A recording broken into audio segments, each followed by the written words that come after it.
আমার দেশে দক্ষ জনশক্তি আছে, আমার দেশে জনশক্তি আছে।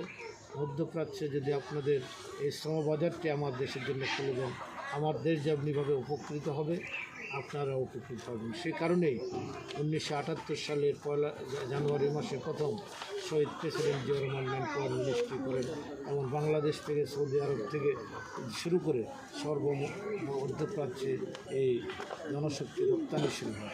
আজকে যে 1.5 কোটি মানুষ মধ্যপ্রাচ্যে ব্যবসা বাণিজ্য করেন, চাকরি করেন, মধ্যপ্রাচ্যে যে 2 লক্ষ কোটি টাকার যে রেমিটেন্স বাংলাদেশে আসে, এর সৃষ্টিকর্তা হচ্ছেন জিয়া রহমান। এটি যদি উনি রাষ্ট্রীয় ক্ষমতায় না আসতেন, উনি যে গার্মেন্টস $1 গার্মেন্ট বাংলাদেশ থেকে এক্সপোর্ট হতো না।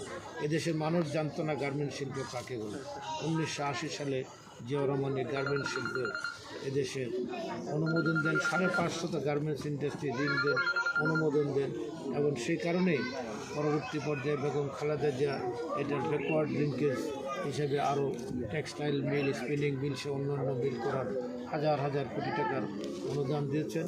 সেই কারণেই এই সেক্টরটি বাংলাদেশে 2টি সেক্টর, একটি হলো গার্মেন্টস আর একটি হলো রেমিটেন্স। এই 2টি হলো শহীদ প্রেসিডেন্ট জিয়া রহমানের সৃষ্টি। এর উপর ভিত্তি করে আজকে বাংলাদেশের অর্থনীতি মানুষের আজকে দাঁড়িয়ে আছে। তা আমি আর বলতে চাই, আজকে যে আওয়ামী লীগ, এই আওয়ামী লীগকে নোয়াখালীর কৃতি সন্তান মালেক উকিলের আওয়ামী লীগ, এটা শেখ মুজিবের আওয়ামী লীগ। কারণ শেখ মুজিব আওয়ামী লীগকে বাক্সের মধ্যে কবর দিয়ে এসেছিলেন।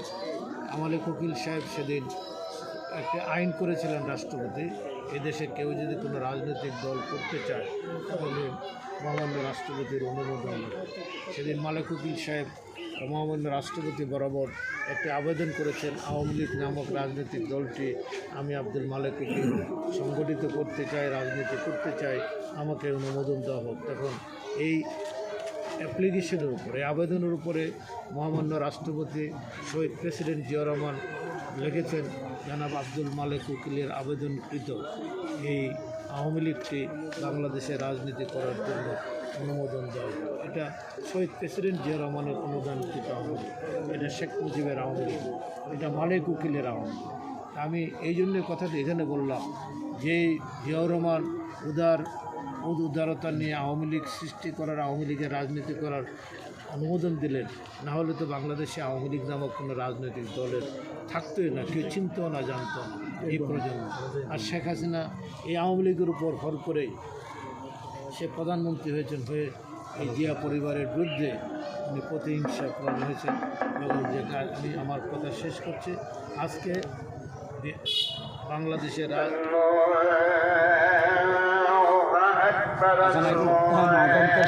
আজানটা আসবে, মাইকের আওয়াজ না।